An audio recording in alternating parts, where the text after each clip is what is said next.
TNPSC previous years கொஸ்டின்ஸ்ல இந்த ஒரு டாபிக்ல இருந்து மட்டும் 5+ கொஸ்டின்ஸ் கேட்கப்பட்டிருக்கு.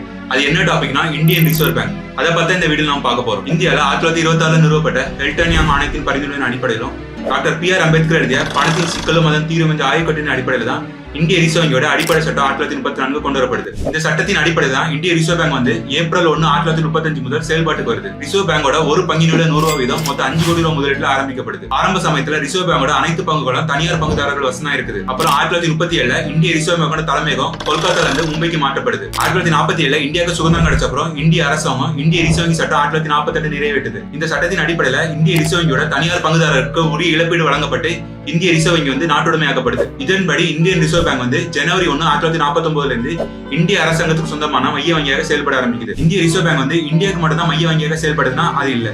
1947 வரைக்கும் பர்மா நாட்டிற்கும் 1948 ஜூன் வரைக்கும் பாகிஸ்தான் நாட்டிற்கும் மைய வங்கியாக செயல்பட்டு இருக்கு. இந்திய ரிசர்வ் வங்கியோட முதல் கவர்னர் யாருன்னா ஓஸ் பர்ன் ஸ்மித். இந்திய ரிசர்வ் வங்கியோட முதல் இந்திய கவர்னர் யாருன்னா சி.டி. தேஷ்முக். இப்போ உங்கள்ட்ட ஒரு கொஸ்டின் இருக்கிறேன், இந்திய ரிசர்வ் வங்கியோட தற்போதைய கவர்னர் யார்? ஆன்சர் தெரிஞ்சவங்க கமெண்ட்ல சொல்லுங்க.